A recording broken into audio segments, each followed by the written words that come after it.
Good morning everybody, welcome to YCT books official. Last lecture में हम लोगों ने कोर टाइप और शेल टाइप ट्रांसफार्मर डिस्कशन कर रहे थे बेटा, और जनरली हम लोगों ने इसके बीच में सब मेजर डिफरेंसेस देखे थे। कि पहला डिफरेंसेस जो मैंने देखा था कि कोर टाइप ट्रांसफार्मर में वाइंडिंग सराउंड्स द कोर होता है, शेल टाइप ट्रांसफार्मर में कोर सराउंड्स द वाइंडिंग होता है ना। उसके बाद there is only one flux path series, it is consider as a series magnetic circuit and it में consider as a parallel magnetic circuit. उसके बाद हम लोगों ने देखा था इसमें दो लिम्ब और two limbs and two yokes होते हैं। यहाँ पे वाइंडिंग में सेंट्रल लिम्ब में प्रोवाइड करता हूँ। तो यहाँ पे एक चीज़ आप ये बताइएगा, हम लोगों ने पढ़ भी लिया है इसको कि लीकेज सबसे ज़्यादा किस में होगा, इसमें लीकेज ज़्यादा होगा। लीकेज इज मोर और इसमें लीकेज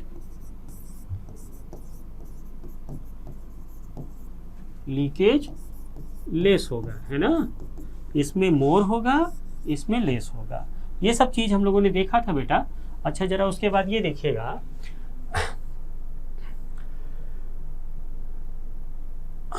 इसकी जो वाइंडिंग होगी बेटा कंसंट्रेटेड टाइप होगी और इसकी वाइंडिंग मेरी कैसी होगी बेटा, सैंडविच टाइप होगी। हम देख चुके हैं, है ना। आप नेक्स्ट देखिएगा कि एरिया ऑफ कोर जो है वो कोर टाइप ट्रांसफार्मर का शेल टाइप ट्रांसफार्मर से कम होता है। Area of core type transformer का शेल टाइप ट्रांसफार्मर से कम होगा, बिकॉज यहाँ पे insulation level core type transformer में शेल टाइप ट्रांसफार्मर की अपेक्षा मेरा क्या है, कम है बेटा। तो area of core shell type से कम है, तो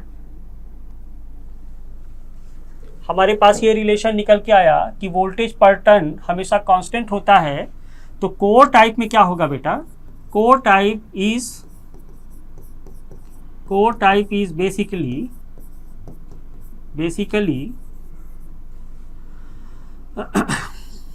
high voltage, low current and low KVA rating का होगा। और जो मेरा शेल टाइप होगा, शेल टाइप ये मेरा लो वोल्टेज,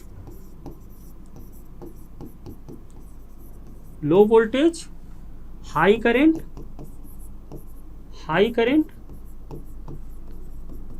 एंड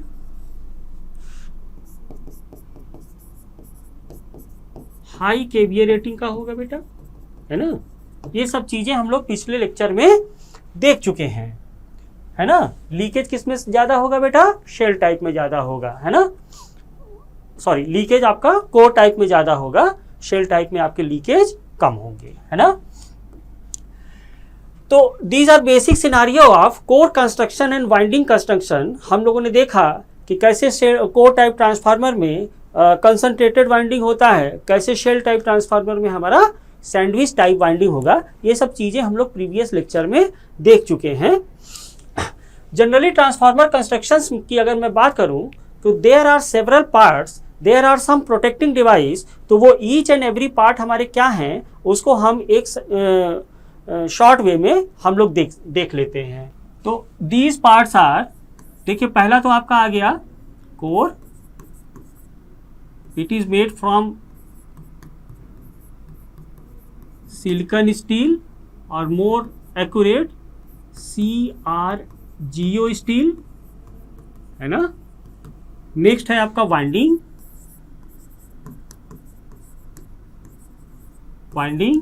तो वाइंडिंग बेसिकली मैं बेटा कंसंट्रेटेड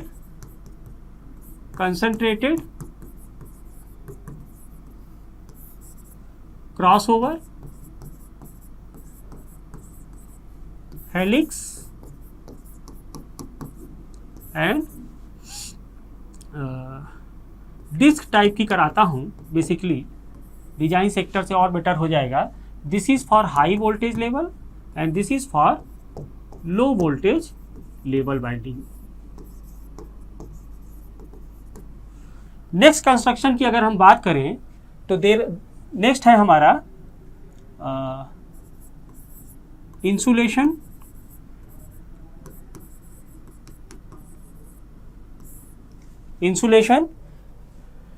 इंसुलेशन के लिए हम लोग इसमें ट्रांसफार्मर ऑयल यूज करेंगे बेटा।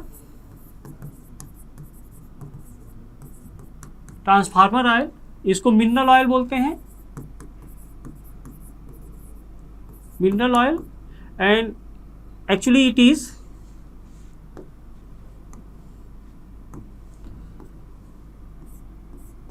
Crude petroleum oil,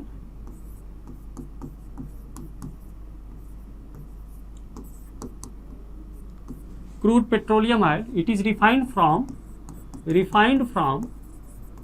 crude petroleum oil, है ना। तो ट्रांसफार्मर ऑयल का यूज करेंगे। इसके मेन पर्पस क्या है? Provides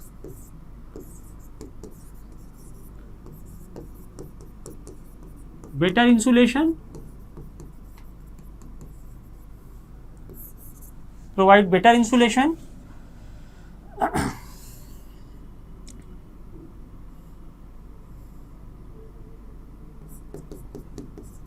high dielectric strength,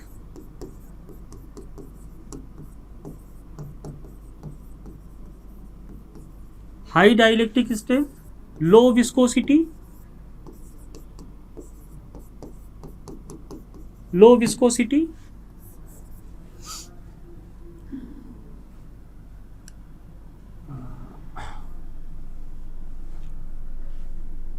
free from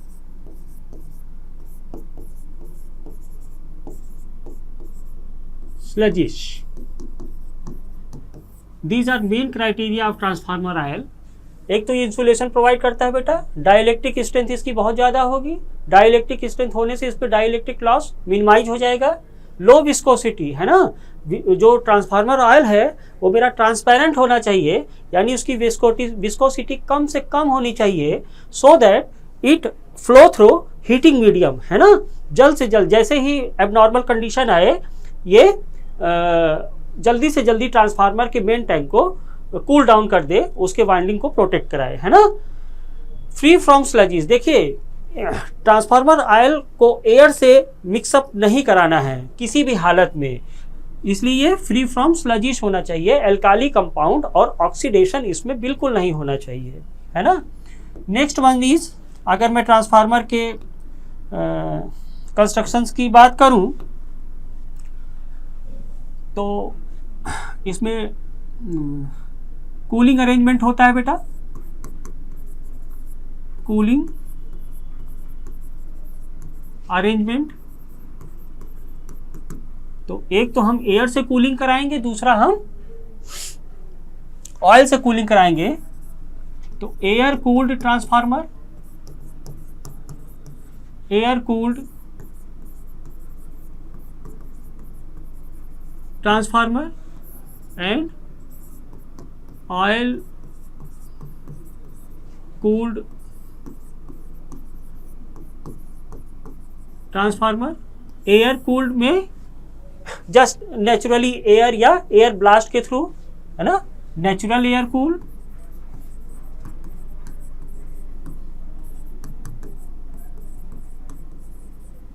और एयर ब्लास्ट कूल। इसमें मेरा natural oil immersed, oil immersed, forced type cooling, है ना। तो generally these are cooling system के लिए हम ये इक्विपमेंट रखेंगे, और इसके लिए हम रेडिएटर और कूलिंग ट्यूब्स एटसेट्रा का यूज़ करते हैं। देखिए जैसे ही ट्रांसफार्मर मेरा कूल डाउन होगा तो थ्रू द प्रोसेस या तो रेडिएटर से पास होगा या कूलिंग ट्यूब से भी उसको हम पास कराएंगे, आइदर नेचुरली और फोर्सफुली, है ना। Next one is protection system.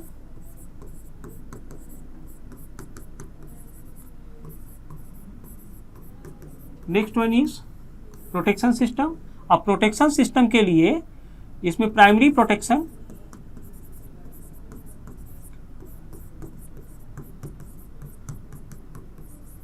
के लिए हम लोग क्या लगाते हैं बेटा, बुक होल्स रिले। अगर आपसे एग्जाम में पूछे कि why we use Buchholz relay in transformer, to protect internal fault protection, है ना, internal fault, internal fault protection. Approx इसका जो पिकअप वैल्यू होता है, pickup value is just around 0.1 second, है ना, it is just around 0.1 second. लेकिन अगर मेरा प्राइमरी प्रोटेक्शन ही फेल हो जाए तो क्या होगा बेटा, इसके लिए हम क्या करेंगे, बैकअप प्रोटेक्शन लगाएंगे। बैकअप प्रोटेक्शन मीन्स अगर मेरा प्राइमरी प्रोटेक्शन सिस्टम नहीं रहेगा तो उसके लिए बैकअप प्रोटेक्शन है मेरा। तो बैकअप प्रोटेक्शन क्या करेगा बेटा, जैसे मान लीजिए कि ओवरहीट की कंडीशन में एक ट्रांसफार्मर में पहले तो जो पहले ट्रांसफार्मर होते थे उसमें एक पाइप लेके बेटा यहाँ पे इंटरनल इंसुलेशन प्रोवाइड करा दिया जाता था। तो सेकेंडरी फॉल्ट के कंडीशन में जब मेरा बुकहोल्स रिले इन द सेंस, अगर बुकहोल्स रिले फेल, ऐसा जनरली होता नहीं है, लेकिन इन द केस अगर ऐसा हुआ तो ये बेटा मेरा लीक कर जाएगा और ट्रांसफार्मर इक्वाइपमेंट जो है वो मेरा सेफ रहेगा। जो मेरा ज़्यादा से ज़्यादा गर्म ऑयल है वो इस रास्ते से बाहर आ जाएगा, है ना। तो that is my backup protection या सेकेंडरी प्रोटेक्शन, है ना। देन आपका कंस्ट्रक्शन में आएगा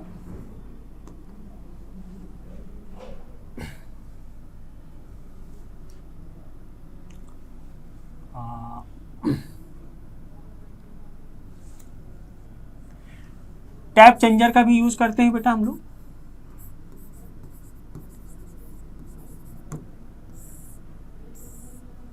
तो टैप चेंजर इसका मेन फंक्शन होता है to maintain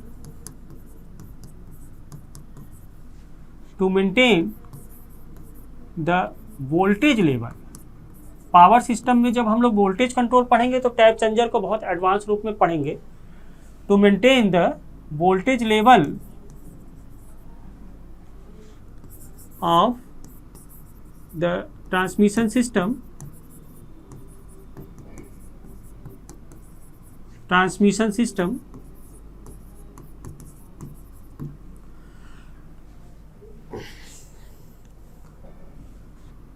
by adjusting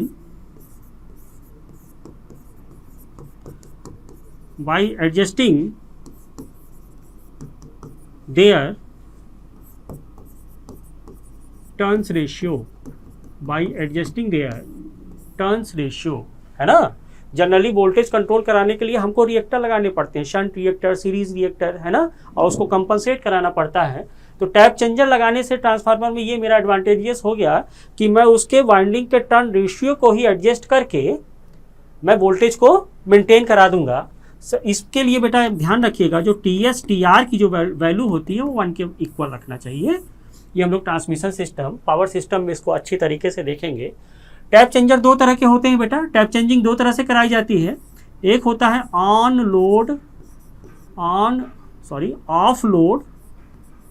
of load tap changer and second one is on load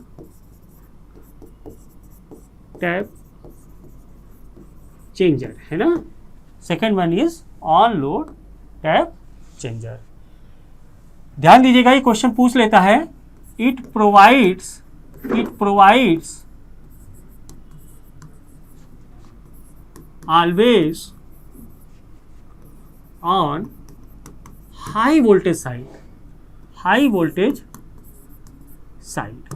high voltage side ही क्यों? देखिए लो वोल्टेज साइड में एक तो टर्न का इश्यू हो जाएगा, है ना, लेस नंबर ऑफ टर्न्स है। लो वोल्टेज साइड में मेरे क्या है, लेस नंबर ऑफ टर्न्स है। हाई वोल्टेज साइड में नंबर ऑफ टर्न्स मेरा ज़्यादा है, तो वोल्टेज को वेरी कराने के लिए, टर्न रेशियो लेने के लिए मुझे हाई वोल्टेज एक तो सूटेबल पड़ेगा, है ना। तो जनरली जो ट्रांसफार्मर की टेपिंग कराई जाती है वो हाई वोल्टेज साइड हम टेपिंग कराएंगे। उसी तरह बेटा मेरा एक इसी में आ जाएगा bushing transformer, booster transformer. Booster transformer, booster generally booster का यूज हम लोग ट्रैक्शन पर्पज में करते हैं। ट्रैक्शन सिस्टम में हम लोग करेंगे, वहाँ booster as a transformer use किया जाता है बेटा, to maintain the voltage level of the system. It is work on 2000 volt, है ना। तो protection system, voltage control system के प्रोटेक्शन सिस्टम और वोल्टेज मेंटेन के लिए ये हो गया। नेक्स्ट बेटा हम लोग इसमें कंजर्वेटर लगाते हैं।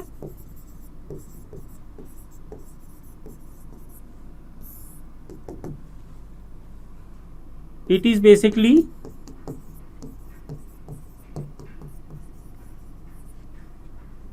Drum type shape which is partially filled with transformer oil। देखिए कंजर्वेटर को हम पूरा जो है फील नहीं करेंगे, मेन टैंक को हम पूरा फील्ड कर देंगे। तो अब नॉर्मल कंडीशन में क्या होगा बेटा, मेन टैंक से मेरा तेल ऊपर जाएगा थ्रू ट्यूब, मेरा कहाँ जाएगा बेटा, कंजर्वेटर में जाएगा। अब कंजर्वेटर मेरा पार्शियली फील्ड है, तो कंजर्वेटर का जो एयर डक्ट है, एयर है वो, देखिए अगर आप कंजर्वेटर के जस्ट ऊपर हम लोग क्या दे देते हैं बेटा, ब्रीदर। तो जो इसका पार्शियली, इसमें जो पार्शियली फील्ड ऑयल है, इसका जो एयर है वो थ्रू कहाँ चला जाएगा बेटा, ब्रीदर में चला जाएगा। और ब्रीदर में मेरा क्या होता है बेटा, breather is attached by, breather के अंदर हम लोग क्या रख देते हैं, सिलिका जेल रख देते हैं बेटा, जो इस एयर के मॉइस्चर को रिड्यूस करा देगा, जो इस एयर के मॉइस्चर को क्या कर देगा बेटा, एब्जॉर्ब कर लेगा। और इसके साथ साथ ब्रीदर के नीचे वाले पॉइंट पे कटोरा रख के उसमें हम लोग क्या, थोड़ा सा ऑयल उसमें भी भर देते हैं, जो कि डस्ट पार्टिकल को एब्जॉर्ब कर लेता है ना। This is basically is this breather system और function of air surrounding and air contraction and air dissipation is called respiration system of the transformer, है ना। तो ब्रीदर में जैसे हम लोग श्वसन क्रिया करते हैं, वैसे सेम ब्रीदर का फंक्शन है ना। तो जनरली हम लोग कहते हैं क्या ट्रांसफार्मर सांस लेता है कि नहीं लेता है, वो यही रीज़न है कि जब इसमें ऑयल लेवल ऊपर जाएगा तो ये इसका एयर सराउंड जो कंजर्वेटर के अंदर है वो ब्रीदर के अंदर जाएगा, और जैसे ही ऑयल कूल डाउन होगा वो उसका लेवल नीचे जाएगा, तो इसमें जो उपलब्ध हवा है वो पुनः एयर सराउंड होके इस कंजर्वेटर के अंदर आ जाएगी। This so why it is called breather, है ना। तो कंजर्वेटर का मेन काम क्या है बेटा, it maintain the function of conservator. देखिएगा, the function of conservator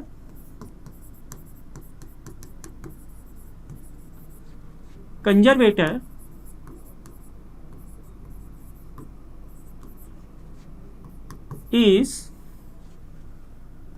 to separate the oil level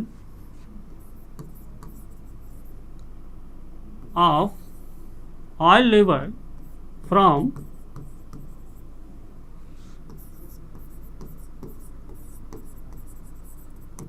surrounding air, है ना। Function of conservator is to separate the oil level of surrounding air. देखिए transformer oil को हमको air से surround नहीं कराना है। अगर एयर से सराउंड हो जाएगा तो एल्काली मटेरियल को बनाने के साथ साथ ये ऑक्सीडाइज भी हो सकता है, ये फ्लेमेबल भी हो सकता है। तो इन सब चीज़ों को रोकने के लिए हम कंजर्वेटर का यूज़ करते हैं और प्रोटेक्शन सिस्टम के लिए उसमें क्या लगा देते हैं बेटा, इंटरनल फायर प्रोटेक्शन के लिए हम उसमें एक बुकोल्ज रिले लगा देते हैं। ध्यान रखिएगा कि जो inclination of Buchholz relay, inclination of Buchholz relay होगा, it is just around is approx 5 to 7 degree ही रखा जाता है, ज़्यादा नहीं रखा जाता, क्योंकि देखिए इट इज़ ए बेसिकली मेरा रिले क्या है, बुकहोल्स रिले क्या है, गैस एक्चुएटेड डिवाइस है। ये किसको एक्चुएट कर रहा है, गैस को एक्चुएट कर रहा है। और अब नॉर्मल कंडीशन में जो गैस का जो एक्चुएटेड गैस का जो डायरेक्शन होगा वो वर्टिकली अपवर्ड की तरफ होगा, है ना। तो सो वाई इसको मैं हॉरिजॉन्टली अटैच ना करके बुकहोल्स रिले को सम एंगल हॉरिजॉन्टल डायरेक्शन से कुछ एंगल पर अटैच करूंगा, that is not very large, it is just around 5 to 7 degree, है ना। तो इससे क्या होगा कि रिले मेरा शीघ्र अतिशीघ्र जल्द से जल्द मेरा जो है पिकअप कर जाएगा, है ना। तो these are several essential parts of transformer, है ना। जनरली मेरा क्या हो गया, मेन टैंक हो गया, वाइंडिंग हो गया, कोर हो गया, ट्रांसफार्मर ऑयल हो गया। ट्रांसफार्मर ऑयल का nature it may be highly dielectric strength, it has low viscosity, है ना, गुड कंडक्टर ऑफ हीट और स्लजिश नहीं होना चाहिए। उसके बाद कंजर्वेटर का फंक्शन क्या है कि ऑयल को एयर सराउंड नहीं होने देना है। ब्रीदर, क्वेश्चन ये आता है कि वेयर इज ब्रीदर सिचुएटेड, तो breather is situated just above the conservator, है ना। Where is Buchholz relay situated, it is situated between main tank and winding. और एक पार्ट बेटा बहुत इसेंशियल है, दैट इज कॉल्ड बुशिंग, है ना, बुशिंग। तो बुशिंग कुछ नहीं होता है बेटा, इट इज द एक्सटर्नल